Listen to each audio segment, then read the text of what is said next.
Hey everybody, welcome back to another video. So today we're going to be talking about the Samsung Galaxy Tab S8, the smallest and most affordable one in Samsung's new lineup of flagship tablets. Now I did notice that a lot of people have kind of overlooked the Tab S8 because I saw reviews mostly of the S8 Plus or the S8 Ultra, which is a little weird to me because this is a fantastic tablet that is not only the most portable of the bunch, but also has all the power the Plus and Ultra have to offer. Now, I am an avid user of tablets. I think they're fantastic devices for people who don't want to bring bigger laptops around, but also even for people who don't have laptops. I've been using an iPad Air 4 for the past year or so, but I've been using the Tab S8 for about 2 months now, and I am absolutely smitten. With that being said, let's get started. First off, let's talk about the buying options. So you can get the Tab S8 with 128 gigabytes of internal storage with 8 gigabytes of RAM for $699. Which isn't something I would consider cheap, but considering today's market, I would still call a pretty good deal.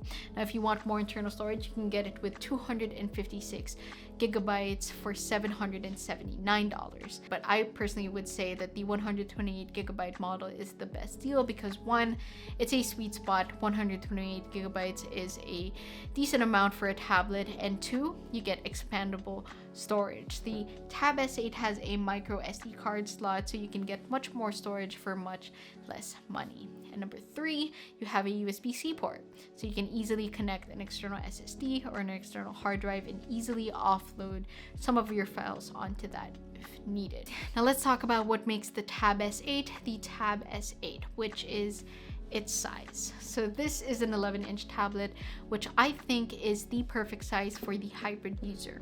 And by hybrid, I mean someone who uses this as an actual tablet, but also as a laptop replacement.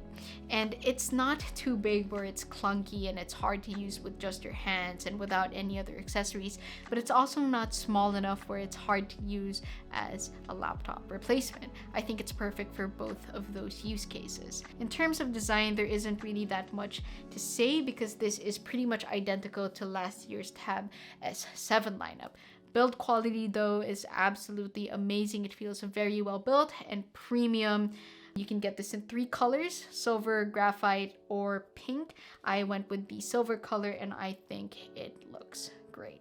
Now, probably the only other differentiating factor in the Tab S8 lineup is the display. So the Tab S8 has a TFT display with a resolution of 1600 by 2560 and a pixel density of 274 ppi. So it's not the same Super AMOLED display that you can find on the Plus or the Ultra, but don't worry, the quality of the over panel is still fantastic. It has great colors, it's very vibrant, it still looks very sharp, and you would not think for a second that this isn't Samsung's best. One thing I did appreciate, and it is very important to note, is that this has an adaptive 120 Hz refresh rate, which again I appreciate because they could have easily capped this at 60 Hz with this being the base configuration and the smallest of the bunch, but even the most affordable option got a 120 Hz refresh rate and it looks amazing. Everything looks incredibly smooth, whether you're just going through the operating system, you're switching between apps, you're scrolling a web page, everything just looks so fluid. So yeah, I really like that. So thank you, Samsung. Thank you. The Tab S8 also has a 16:10 aspect ratio, which makes it perfect for watching media. So whether you're binging your favorite TV show, your favorite anime, or watching some of your favorite creators, the Tab S8 is going to be perfect for that. You don't get those black bars you see when you're watching stuff on iPads, and it also makes the user experience even better when you're using the tablet in landscape mode, like this. Now, the only drawback to a 16:10 aspect ratio is using it in portrait mode, at least initially. And that's because when you're using it like this compared to iPads that have an aspect ratio of roughly 3:2, which is a lot wider in portrait mode, the Tab S8 feels a little long and a little narrow, but don't worry, you get used to it pretty quickly. It's not something that I would consider bad about this tablet. So overall, the display of the Tab S8 may not be the best in the lineup, but it's still pretty damn great. And now that we're done talking about the display, let's talk about fun ways to interact with the display. So all Tab S8 models have the S Pen included, which is fantastic. You do not have to spend another $100 for this, so that is great. Again, thank you, Samsung. Now, I don't use the S Pen a lot, but I do use it to get around the operating system, sometimes for notes, but mostly for photo editing, and it works great for that. I'll probably be using this a whole lot more when LumaFusion comes out for Android. But one thing I did notice about using the S Pen is how much I prefer it over the Apple Pencil. Just the way it interacts with the screen, it's so soft and so much more subtle as opposed to the Apple Pencil. And I've heard people talk about it like the S Pen is writing on a thick pad of paper, whereas the Apple Pencil is like writing on a singular piece of paper on a hard surface, and it's pretty spot on.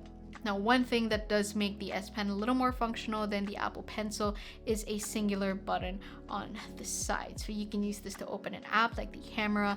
You can also use it as a trigger for the camera. You can use it to customize and open shortcuts, but you can use it for this thing called air actions. So I'm just gonna open up a video of mine.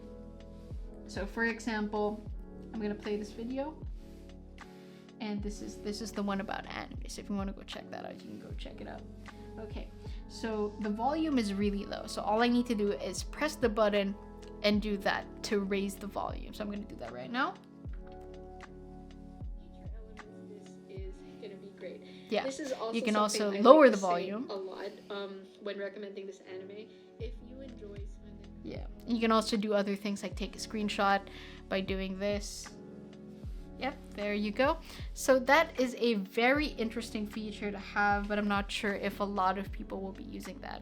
So all of those, again, great to have, and luckily we get it free with the tablet. So the Tab S8 has quad speakers or stereo speakers.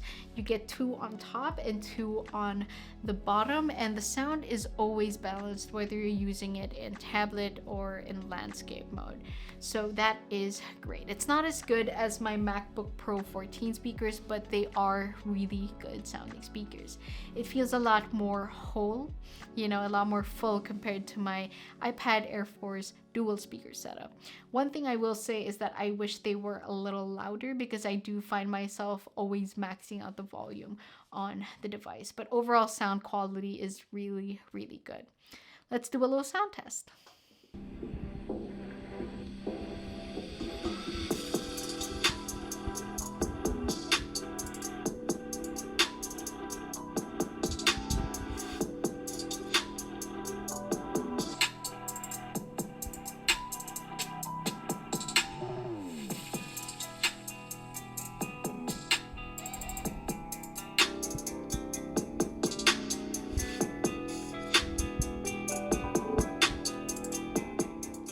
Now, one of my favorite things about the Tab S8 is the placement of the front-facing camera. So that's right over here. We're going to get to the other cameras in just a bit, but I feel like this is the most important of the bunch. So this is a 12 megapixel ultra wide front-facing camera, which is great for when you're in a class or in a meeting. Those things are very important today. And the fact that it's placed on this side makes it so much more natural for interacting with the camera as opposed to it being over here on the side. So this is what the ultra wide front-facing camera looks like. I think it looks pretty good. It's not the best looking front-facing camera, but still does the job. And like I said earlier, just interacting with the camera just feels so much more natural. Even when I'm not looking at the camera directly, it still looks pretty good. So yeah, this is also what the onboard microphone sounds like. Overall, a pretty good experience. You'll also be using this front-facing camera to unlock your tablet with Face ID, which again, it's another great feature to have. If you don't want to use that though, you also have the option for the fingerprint scanner that's on the lock button. For the cameras on the back, you get a 13 megapixel wide and a 6 megapixel ultra wide. So these cameras aren't going to be amazing, but they're going to be good enough for taking, your basic photos and for scanning documents and whatnot. And with all of those things aside, let's talk about performance. So the Tab S8 is rocking a Qualcomm Snapdragon 8 Gen 1 processor, and that's the exact same chipset you can find on the Ultra and the S8 Plus. You can also find it in Samsung's brand new S22 lineup, at least here in the US. So you are not compromising any performance at all by choosing the Tab S8. I'm not going to be going into any benchmark comparisons. I'm solely going to talk about the usability of this device for me. And I'm going to start by saying that I am somebody who uses a tablet as a laptop replacement. I love to bring this with me whenever I go shoot outside, whether it's traveling or just a casual shoot, because I want to see how the photos turned out or how the footage turned out, and I can easily attach a dongle to this and get editing. Samsung has always allowed their users to access their files, so the user interface for that is very simple and easy to follow. You also have the option to transfer things in the background, and you have a little status bar for your transfer, and that's not something you see on iPads. Like, editing photos on this has also been a breeze, and Lightroom, I see no difference in comparison to performance on my iPad Air 4, which is great. Now, in terms of video editing, I haven't really tried out any video editing apps just yet because I'm still waiting on LumaFusion. Now, I don't edit a lot of videos on my tablets, but I still want to see how well the Tab S8 would do in that regard. So we're just gonna have to wait for that. In terms of gaming, I don't play a lot of games on my tablet or on my phone. The only thing I would play would be Call of Duty, and it handles it perfectly. I saw no difference in terms of performance compared to my iPad Air 4 or even my iPhone 13 that runs the A15 Bionic chip. I've also used this a lot for school. I've attended class with this. It has no problems with Canvas or Google Meets. I've done a lot of assignments on this already. You have access to Google Docs, Google Slides, and it all works flawlessly on this. I've also procrastinated on this a whole lot. I mean, I've had Hulu or Netflix running in the background while I'm trying to do my work. I've also written a ton of video scripts on this, and it's worked perfectly well. Let's head on to the star of the show, which is Samsung DeX. Now, DeX has been around for a really long time now. It's not something new that came out with the Tab S8. You can find it on older Galaxy Notes or Galaxy flagships. But the DeX feature is really what separates Samsung tablets and iPads in the world of tech today, because it basically allows you to turn your tablet into a Chrome-like user interface where you open apps like Windows and you can resize them to your liking. So you'll be able to multitask much better and much more efficiently than you would in standard split screen modes. And unlike Galaxy flagships, you don't need to connect this to a monitor to actually activate that mode. Now, the only issue with just using the Tab S8 for Samsung DeX is it does tend to feel a little cramped because of that 11-inch display. Now, I can still use it, but you just can't open that many windows on an 11-inch screen.